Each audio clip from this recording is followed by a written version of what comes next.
ยกันนายคันให้ตาอ่อนคันใจให้ดังเต้คันให้แบบกุ้งไวแบบใจเย็นกี่นั่นเขาบอกเนาะเห็นไหม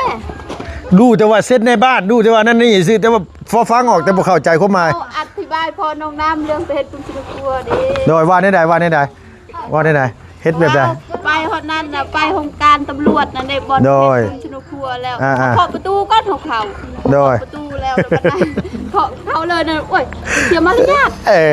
มันบอกไงเขาต้องเคาะก่อนเนาะเคาะแล้วเขาจะเปิดโดยญาติตอนเขาแล้วเข้าไปนึงมาห้ามยืนค้ำแอวกับเจ้าก็ให้เขาอีกเขานั่งโดยเขาไปเฮ็ดปุ้งชิลกัวโดยบ่มันก็สิมีหรอกมั้งคนที่พาไปเฮ็ดน่ะบ่แม่นบ่เอาไปเองก็ได้เอาเข้าไปเลยบ้านนั้นเขาว่าไปเฮ็ดแบบว่าเขาบ่มีปุ้งชิลกัวเด้แล้วเขาไปเฮ็ดแล้วนั่นน่ะเขาสิถามเขารายละเอียดเพราะว่าเขาบ่เคยมีปุ้งชิลกัวเด้เขาที่อยู่เฮาซื้อลูกเขาเด้โดยแล้วก็ได้นะถามแล้วล่ะเขาเจ้าให้ถ่ายรูปแล้วล่ะเขาให้เจียเท่านั้นได้เส้นเมื่อเส้นในบ้านเด้โดยเส้นในบ้านแล้วเราไปเส้นอยู่บันดงเด้เพราะว่าในบ้านเส้นกลุ่มแม่นเส้นอยู่กลุ่มแล้วเขาเส้นน่วยเส้นด้วยแล้วเขาไปยื่นให้เข้าน่ะมีแต่เขาเอามือเลยแล้วก็แล้วเลยแต่ว่ามือต้องเข้านะเขาต้องแบบว่าเขาจ่ายเงินเขาให้ละเอียดได้จ่ายมือนั่นเลยได้เงินแม่นเขาบ่จ่ายเงินคือว่า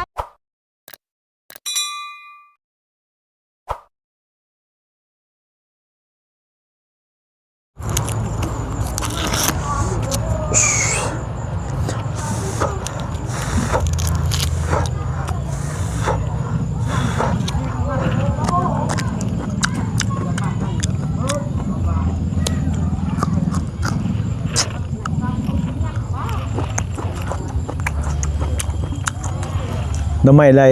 เผาพี่น้องเลยหอมกินมันหอมแห้งโอ้ยน้องพี่น้องได้เจลปลาบ่ำไอบิสเตอร์นวลเด้น้องพี่น้องมาคุย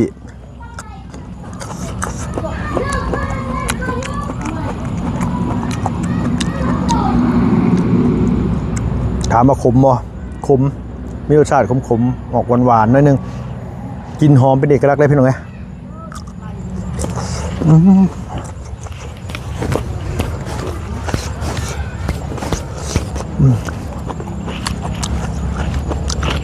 หอดแซ่บคักพี่น้องเนาะเจ้าประวัติคุยจักบาทเด้พี่น้องเลยเนาะหิวเข่าปานนี่กินยังก็แซ่บเลยเนาะพี่น้องจังใดกากับสบายดีเด้อสบายดีและสวัสดีพ่อแม่พี่น้องเบิดสุขุสุคนระวังในและก็ต่างประเทศพี่น้องเอ้ยที่เขามาหลับมาชมช่องลุงเฮิมชาแนลคือเก่าคือเดิมเนาะพี่เนาะเปิดคลิปมาพบมาพอกันเมื่อนี้ก็อยู่บ้านสะกีพินเมืองเซป่นแขวงสะนเขตพอดีว่าก่อนแม่น้องนี่เพิ่นสิตกเลือดหรือว่าแท่งลูกขณะพี่น้องเอ้ยลุงก็เข้ามาถามครอบครัวเฮือนซ่านของน้องน้ำเรื่องเห็ดสมุนครัวเนาะพี่เนาะและว่าสิเขามาถามอ้ายก็เอื้อยเพิ่นว่าค่าใช้จ่ายเท่าใดแต่ว่ามันเกิดปัญหาก่อนเลยเอื้อยแล้วโทรมาบอกว่าเฮ้ยเพิ่นว่ากลับเมื่อหาลูกหาเมียก่อนเด้อล่ะเด้อเพิ่นว่าเรื่องเฮ็ดสมุนครัวเพื่อนซ่านบ้านซองของน้องน้ำนี่เก็บไว้ก่อนเดี๋ยวบักล่าลงไปเยี่ยมลูกเยี่ยมเมียพาลูกพาเมียไปหาคือหาหมอไปลงโรงพยาบาลเรียบร้อยจังกลับขึ้นมาจังคุยกันอีกเทื่อนึงบ่ซั่นว่าเนาะบ่ฟ้าวปานใดก็ได้ดอกล่ะตัวนี้เพิ่นซั่นว่าเอ้ยเพิ่นก็ให้ลุงฟ้าวลงไปแล้วก็ลุงก็เลยบ่ได้เข้ามาถามทางครอบครัวน้องน้ำหรือว่าทางอ้ายทางเอ้ยเพิ่นว่าเพิ่นไปถามแล้วค่าใช้จ่ายมันตกอยู่เท่าใดพี่น้องเนาะจากล้านจากแสนเฮาก็บ่ฮู้คือกันเพราะว่าลุงก็บ่ได้เข้ามาตอนนั้นพี่น้องเอ้ยมันนี่มีโอกาสได้ขึ้นมาก็เลยสิเข้าไปสอบไปถามทางอ้ายก็เอื้อยเพิ่นหรือว่าทั้งน้องน้ำอะไรพี่น้องเนาะเพราะว่าเฮากับบ่ได้เข้ามาก่อนสิลงไปกับจันจ่อลงไปเลยพี่น้องเนาะจังได๋ก็ขอบคุณเอื้อยเพิ่นหลายๆที่เพิ่นเป็นห่วงเป็นใยทางน้องนี่แล้วก็ขอบคุณFC แฟนคลับหรือว่าผู้ใหญ่ใจดีแล้วก็ผู้มีความเมตตาต่อลุงเฮิมแล้วก็แม่น้องนี่พี่น้องเอ้ยขอบคุณซ่านลุงนี่แหละเนาะพี่น้องขอบคุณหลายๆจะดีมีแห้งพี่น้องเนาะเข้ามามื้อนี้ก็คำแรงๆเนี่ยพี่น้องเอ้ยเดี๋ยวสิเข้าไปถามอ้ายแล้วว่า ทั้งเบิดทั้งมวลมันสิได้ใช้จ่ายเท่าใดหรือว่าเพิ่นไปสอบไปถามมาให้ได้บ่หรือว่าแนวใดก็ถ้าติดตามเบิ่งนํกันอีกเทื่อนึงเนาะเพิ่นเนาะพอดีว่าบ่บุญเพิ่นก็เอา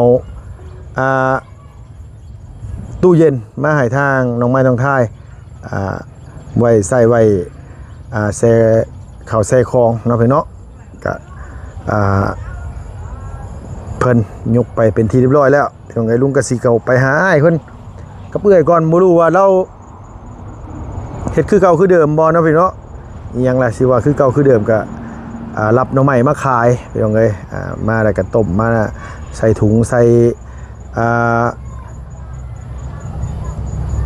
ตะกร้าเพิ่นไปขายอยู่เวียดเนาะพี่เนาะ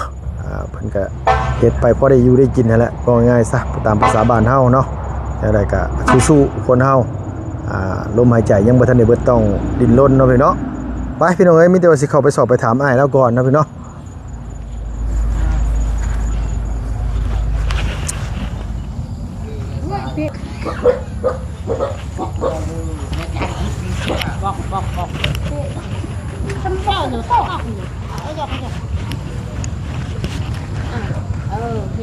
โอ้ยเนาะรับผิดชอบหน้าที่ไผมันเลย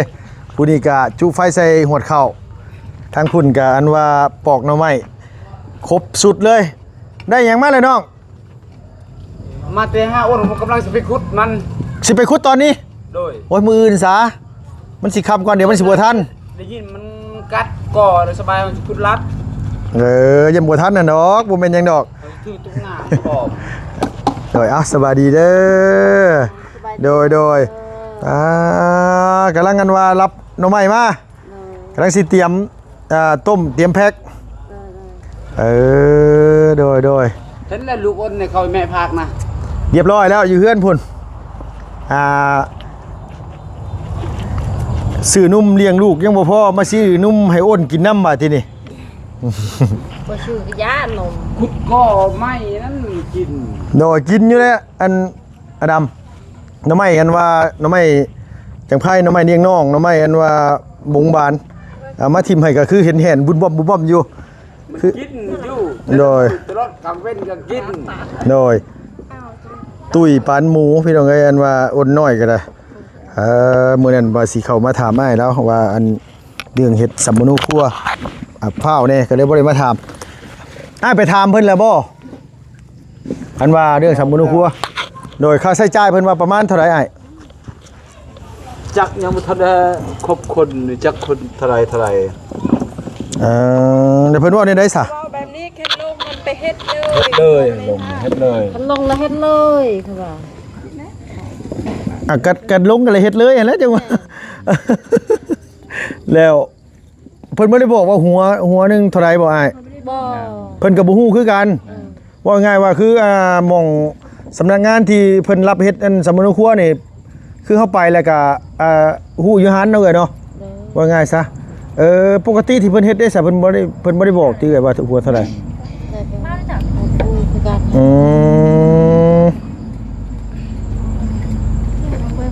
เดี๋ยวเพิ่นบ่ได้คร่าวๆว่าให้เฮาขออนุญาตถามเพิ่นบ่ได้บอกคร่าวๆบ่บ่ได้บอกเลยลงมาเลยลงแบบไรลงไปใช้ปูนนะบ่ลงไปในเมืองเซโปนเลยลงไปเลยเฮ็ดเลยบอกไงว่าเพิ่นบ่ได้บอกว่าราคาเท่าไร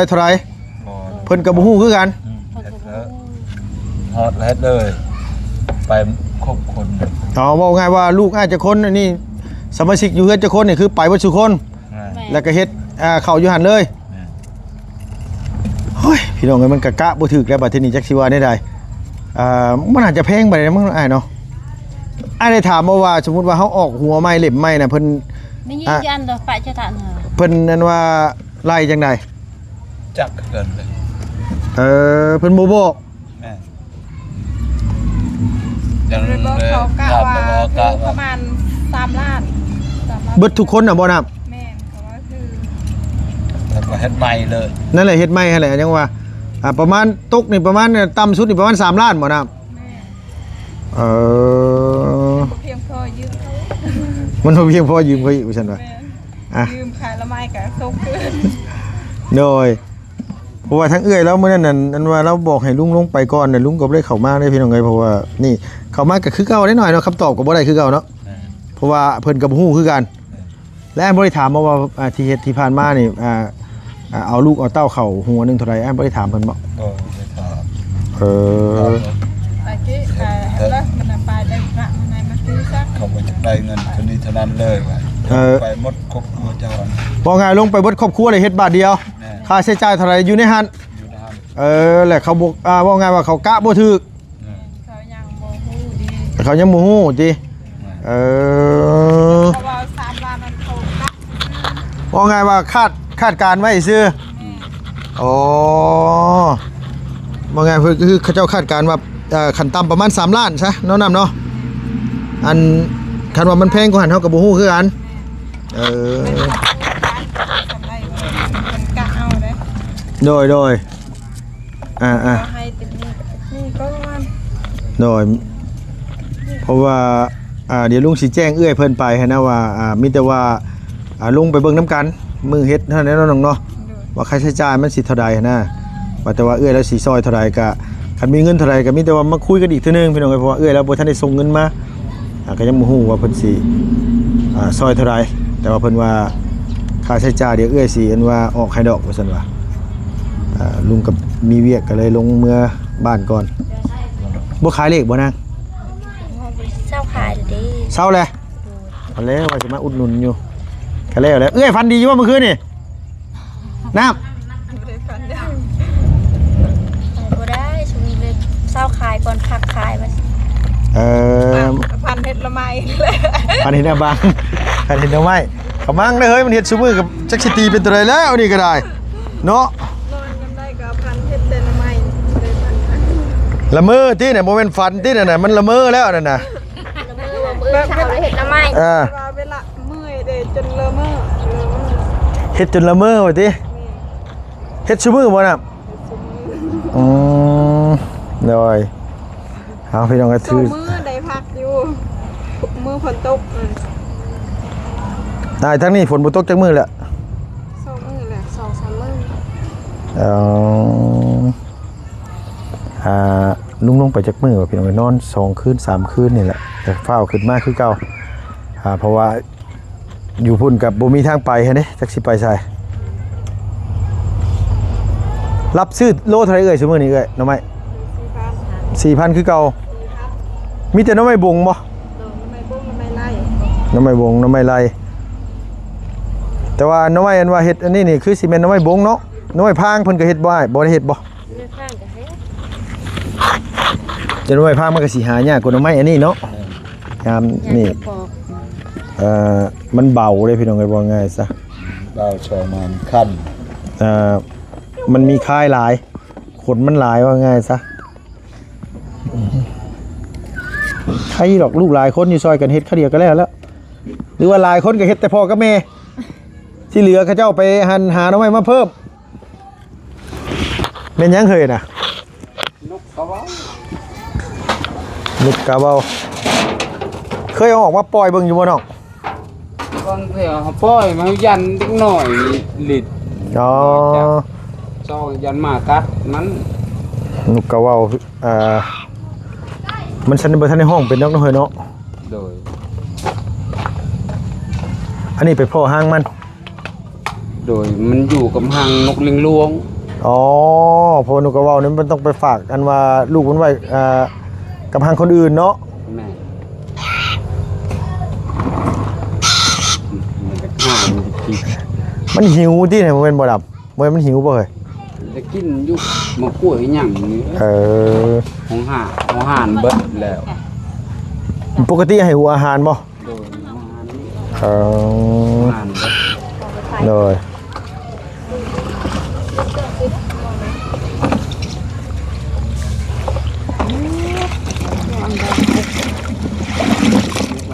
เป็นแม่ค้าขายหน่อไม้โดยปริยายพี่น้องเอ้ยเพราะว่ายามนี้ก็มีแต่หน่อไม้นี่แหละอย่างอื่นก็บ่มี ยามมาตักขายตัก อีหยังก็เอื้อย ตัก อะตังคือยังไง แคม แคม มีแต่ไอ้น้ำเนาะแต่เก่าไปหาแคมน้ำเนาะแต่เฮือนเซตะกี้ตากเต็มอยู่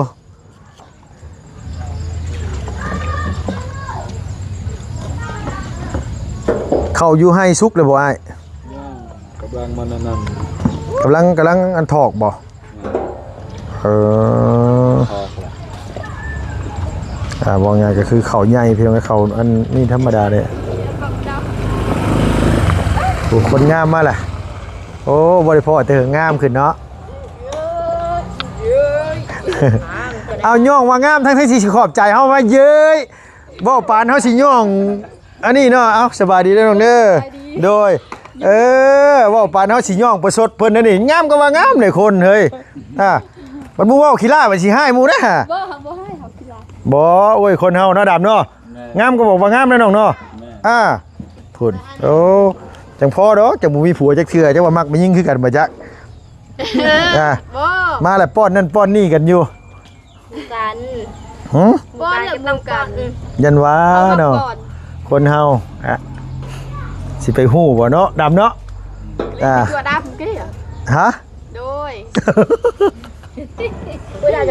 เอื้อยหัวมันต้องเป็นอย่างชักอย่างแน่ๆเลยเอื้อยจังหัวเนี่ย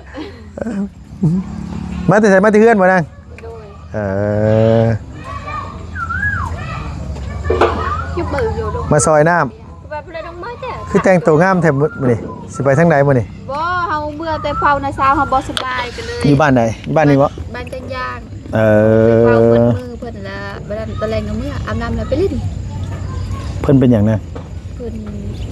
เจ็บในท้อง มียิงแม่นบ่ โดย หน้าสาวก็สิแม่นมียิงตัวเนาะ โดย อ่า ว่าแต่เช้าเป็นผู้ชาย โดยอย่ามาด่ากันในใจได้อเฮ้ยเห็นว่ากันน่ะ กระเตยึดเปิดแต่เปิด เข้าใจแต่ชื่อเจ้าล่ะมีแต่ลุงผู้เดียวแล้วบ่เข้าใจนะ โดย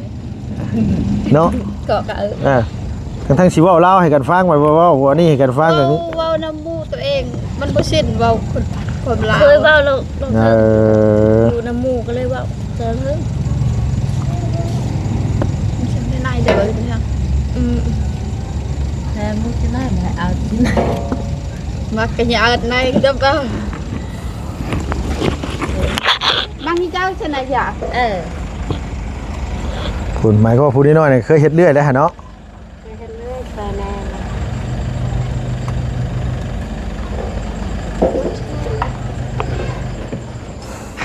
มาวัดสุโขทัยนะอ้ายลูกนะมันจังไวบุบๆๆๆเลยแล้วรถ เขาไปดีเขาบ่ได้เฮ็ดแล้ว แล้วเลยเนาะ เดี๋ยวข้ากับเลยข้าแล้วจะ เขาไปเล่น เธอ แล้ว ปลาชื่อคุณรถตัวไม่ได้จำกลางมันอายกันยากตัวมู หมายความว่ามื้ออื่นนี่ก็ไปบ่เอ้ยไปคายนะว่ามื้อไปหรือว่าไปซุมื้อ ไปมืออยู่ มื้อไปมื้ออยู่คันไรเนาะไม่หลายก็ไปเนาะ ไปมึงนี่ก็งู โดยแล้วจะถุงหน้ามื้อนี้นาง ไปทำได้หักกระตุ้ม หาแต่ต้มหม้อแรกเลย เออ เห็นน้ำเลือดแบบปีจ้านะ โอ้โมแม่นเอ้ยเบิ่งไกลๆงามอีหลีมื้อนี้เว้าอีหลีงามอีหลีเบิ่งไกลๆน่ะ เอามีเงินเด็กขนมมีเขาสีใครโยกลูก บ่ได้จำเป็นนะตัวนั้นน่ะบ่จำเป็นบ่ได้นะเบิ่งไกลๆงามๆเด้อพี่น้องเอ้ยเนาะยับเข้าใกล้ๆนี่เริ่มแล้วบัดนี้เริ่มไปเปลี่ยนนะ พี่แจ๊คข้างดู คนไปยินเบิ้งชอบไหม เขาที่งามคือขี้โป้ โอ้ยเนาะ ตรงน้ำเห็นเด็ก ต้มดนแต่บ่น้ำแต่ละรอบไม่ล้นบ่นะ ข้าวต้มละไม่ดอก เออ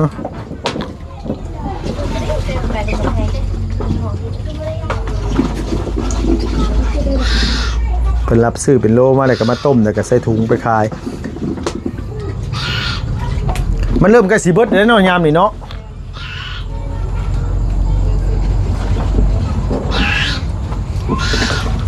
ไผเป็นคนบอกกันว่าราคาอันว่าเฮ็ดอันนี้เนี่ยประมาณ3ล้านนะ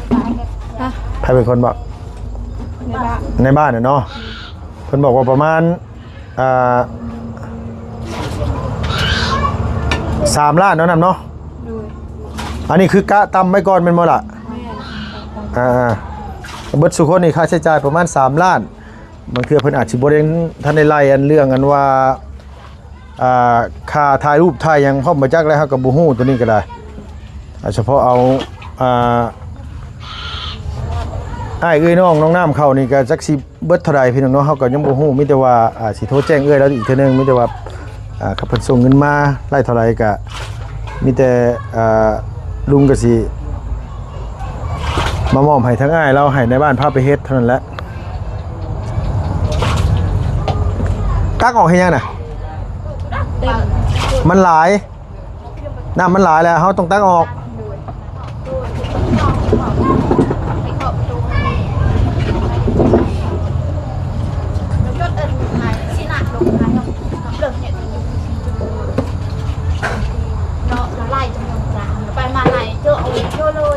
คันน้ำไม่แห้งสิได้นะมันอันเพิ่นขายโลเท่าไหร่ซะบ่ได้ขายเป็นโลเนาะตรงนี้15น้ำไม่แห้งนี่เขาเจ้าไปเฮ็ดหลายอย่างเขาเจ้าไปแช่อันว่าน้ำแล้วก็เขาเจ้าสีใส่อย่างว่าพี่น้องเอ้ยเสสวนใส่นี่ พักผ่อน2 มื้อเฮ็ดมาแห้ง พักผ่อน2มื้อเฮ็ดน้ำไม่แห้งอันนั้นเขาเอิ้นว่าพักผ่อนแล้ว ซ้ำพักผ่อนกัน บ่ ให้เส้นคนในบ้าน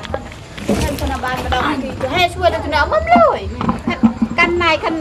ให้ตาอ่อนคันใจให้ดังเต้คันให้แบบกุ้งไวแบบใจเย็นกี่นั่นเขาบอกเรา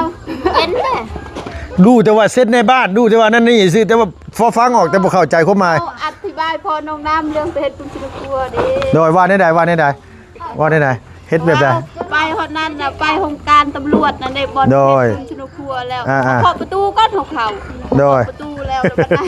เคาะเขาเลยน่ะโอ้ยเสียมารยาท มันบอกไงเขาต้องเคาะก่อนเนาะ เคาะแล้วเขาจะเปิด โดย อนุญาตตอนเขา แล้วเข้าไปนึงมาห้ามยืนค้ำแอวกับเจ้าก็ให้เขาอีก เขานั่ง โดย เอาว่าเขาไปเฮ็ดปุ้มชิลกัวเสร็จ โดยบ่มันก็สิมีหรอกมั้งคนที่พาไปเฮ็ดหั่นน่ะบ่แม่นบ่ บ่เอาไปเองก็ได้เอาเข้าไปเลยบัดนั้น โดย เขาว่าไปเฮ็ดแบบว่าเฮาบ่มีปุ้มสนุกครัวเด้แล้วเฮาไปเฮ็ดแล้ว โดย บัดนั้นน่ะเขาสิถามเฮารายละเอียดเพราะว่าเฮาบ่เคยมีปุ้มสนุกครัวเด้เขา โดย ถามที่อยู่เฮาซื้อลูกเฮาเด้ โดย แล้วบัดนั้นน่ะถามแล้วล่ะเขาเจ้าให้ถ่ายรูปแล้วล่ะเขาให้เจียเท่านั้นได้เซ็นเมื่อเซ็นในบ้านเด้ โดย เซ็นในบ้านแล้วเราไปเซ็นอยู่บันดงเด้เพราะว่าในบ้านอยู่บันดง เส้นกลุ่ม แม่นเซ็นอยู่กลุ่มแล้วเฮาเซ็นหน่วย โดย เซ็นด้วยแล้วเฮาไปยื่นให้เขาน่ะมีแต่เฮาเอามือเลยปุ๊บแล้วก็แลก โดย เลย แต่ว่ามือต้องเข้านะเขาต้องแบบว่าเขาจ่ายเงินเขาให้ละเอียดได้จ่ายมือนั่นเลยได้เงิน แม่น เขาบ่จ่ายเงินคือว่าแล้วคนเขา มั มัน ก็ซ่า โดยแม่ แปลว่าง่ายว่าบางทีอะไรเพิ่นออกมาแล้วเฮาบ่มีเงินจ่ายก็เขาเจ้าก็ต้องค่าใช้จ่ายเขาเจ้าก็ต้องนี่ฮะ อยากจะเคยไหม ถึงให้กระตาก จะสรุปให้แล้ว เข้า จ่าย ละ เงินเล เอา ย การเราเคยไปแล้วค่ะ ของการตำรวจ ของการตำรวจ ของการตำรวจนั่นว่าที่นั่นแหละสำนักงานเขาเจ้าเลยของการนั่นว่าเมืองสิโปน่ะ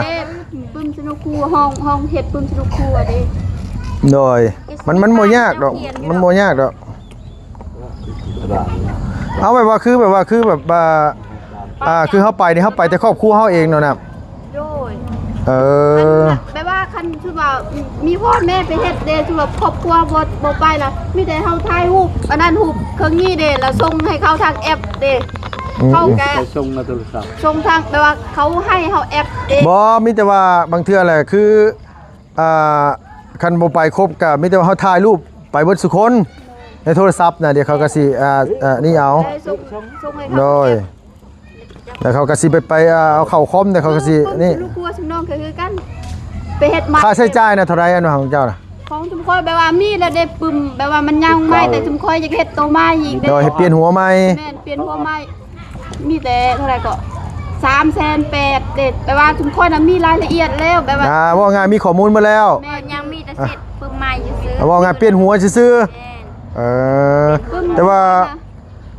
คืออ้ายเราไปนี่แล้วยิ่งลำดับแรกก็ต้องไล่ใบยืนยันจากในบ้านว่าเราเป็นคนลูกบ้านนี้ต้องอันนี้ก่อนคันว่าบ่มีคนยืนยันเพิ่นก็บ่ได้เชื่อเฮาได้บางเทื่อฮะ เขาจะโลเลยกี่มันแบบรำแต่ละทับมันทุกตัวทำไมจะเบื่อตาคือดังเด็ด ตอนกินแล้วเบิ่งเจออยู่ ทำเป็น ไม่ได้ เก็บไปจะเมื่อไปจะคายลูกจะได้ลูกจะได้เชื่อแป๊ดเชื่อ นี่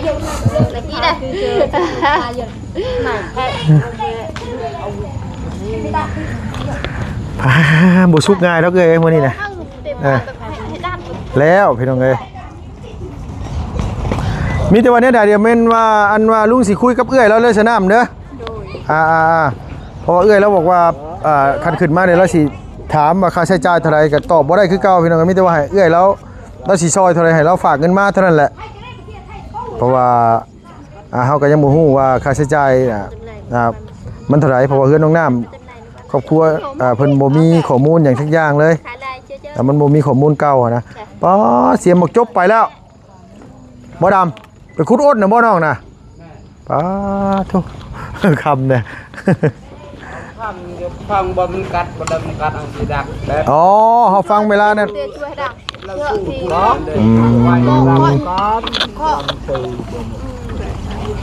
โมโคให้ประในก็ให้ไกลไว้ถึงตัวให้นั่นเด้บึ้มประมาไปกว่าได้ชัวร์กัน อย่าตามไงให้นะ สมัยนี้คันเขาบ่มีเงินนะเขาไปบ่ได้แต่ของการ กันแน่นอนเลยเฮ้ยกันธรรมชาติบ่แม่นสมัยใดก็คือกันทุกสมัยนั่นแหละเนาะไอ้เนาะว่าง่ายซะไปมันก็ต้องว่าค่านั่นค่านี่ค่าเขาแล่นให้อีกคันจะให้มันง่ายน่ะบ่ยากดอก รอในบ้านกุ๊บในครอทักลาทัก ท่าทางเพิ่นสอนสู่กันฟังพี่น้องเอ้ยเขาจะใช้สก๊อตสปาร์เขาดี โอเคเอาสบายดีเด้อซั่นเด้อโดยมีแต่ว่าบ่แลกสิโทรถามเอื้อยแล้วแหละเอื้อยจะสิส่งเงินมามื้อใดแหละก็จังว่ากันอีกเทื่อนึงพี่น้องเอ้ยเพราะว่าทั้งเอื้อยเพิ่นยังบ่ทันได้ส่งเงินมาแล้วบอกว่าให้ลุงมาถามค่าใช้จ่ายว่าซั่นแต่ว่าอ้ายเราไปถามมาแล้วพี่น้องเนาะแต่ว่าเพิ่นบ่ฮู้ว่าค่าใช้จ่ายเท่าใดมีแต่ว่าเฮาไปเบิ่งตัวจริงมือเฮ็ดเลยว่าซั่นว่ามีแต่ว่าฮอดมือเฮ็ดแล้วเฮาจังพากันไปเบิ่งนํกันเนาะพี่เนาะอยู่ห้องการพุ่นแหละเมืองเซโปนหม่องเฮ็ดสมุนครัวก็สิบ่ยากปานใดดอกพี่น้องเอ้ยเนาะทางอันว่าเจ้าหน้าที่เพิ่นก็ง่ายอยู่ดอกเพราะว่าคันเฮามีเงินจ่ายตามกำหนดที่เพิ่นบอกมาค่าน้ำค่าในเพิ่นก็บ่ยากดอกพี่น้องเนาะมีแต่ว่าถ้าติดตามเบิ่งนํกันเนาะพี่เนาะเอาในใดก็ตามแต่จังได๋ขอบคุณขอบใจหลายๆเนาะพี่เนาะอยู่ดีมีแฮงอย่าเจ็บอย่าจนดำไปด้วยสุขภาพพลามัยแข็งแรงอย่าเจ็บอย่าจนเนาะพี่เนาะมาฮอดจะถึงเรียบร้อยพี่น้องจังได๋ก็ขอบคุณหลายๆทั้งเอื้อยเพิ่นก็หลายที่เพิ่นมีความเมตตาเนาะพี่เนาะ